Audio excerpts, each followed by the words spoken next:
"He's a very good nuts and bolts guy," said a former senior Pentagon official, who added that despite having no previous Defense Department experience, Shanahan during his time in government has quickly mastered how you get things done in the Pentagon, how you exercise power over the budget.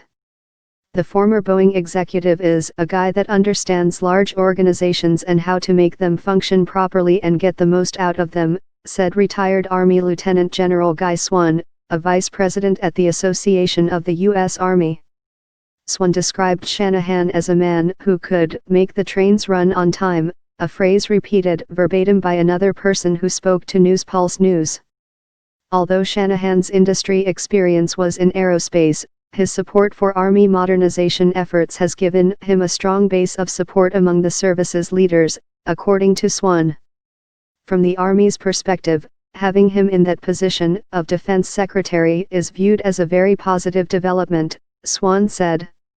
In particular, Shanahan has supported Army Chief of Staff General Mark Milley's modernization priorities and the establishment of the Army Futures Command, the service's first new four-star command since 1973, Swan said. With Trump's announced intention to nominate Milley to succeed Marine General Joseph Dunford as the next chairman of the Joint Chiefs of Staff, that relationship will be crucial if the president nominates Shanahan to the Defense Secretary job permanently, Swan added. But this ability, if anything, makes it less likely that Shanahan will stand up to Trump, according to the former senior Pentagon official.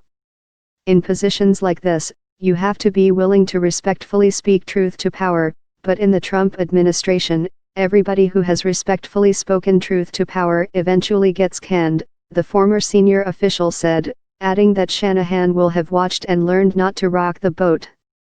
His biggest benefit to the president is he's a loyal soldier, the former official said. He will be a yes man for the president. However, the former senior Pentagon official had no worries about Shanahan's lack of previous defense experience, noting that on highly operational issues the defense secretary would typically defer to the Joint Chiefs chairman. A bigger challenge for Shanahan will be the role that a U.S. defense secretary is expected to play on the world stage, at NATO summits and things like this, according to the former senior Pentagon official. This is where he really doesn't have the policy background. This will be a steeper climb. Shanahan, even if he is nominated, will also have to overcome sound doubts on the Hill. Last week, he endured some tense exchanges with members of the Senate Armed Services Committee during a hearing on the 2020 defense budget. Democrat Tim Kaine of Virginia lambasted Shanahan for his department's obfuscation regarding military construction projects threatened by Trump's use of Pentagon money to fund a border wall. Shanahan also faced allegations that the Pentagon's Overseas Contingency Operations Fund had become a slush fund to pay for things that had nothing to do with U.S. wars.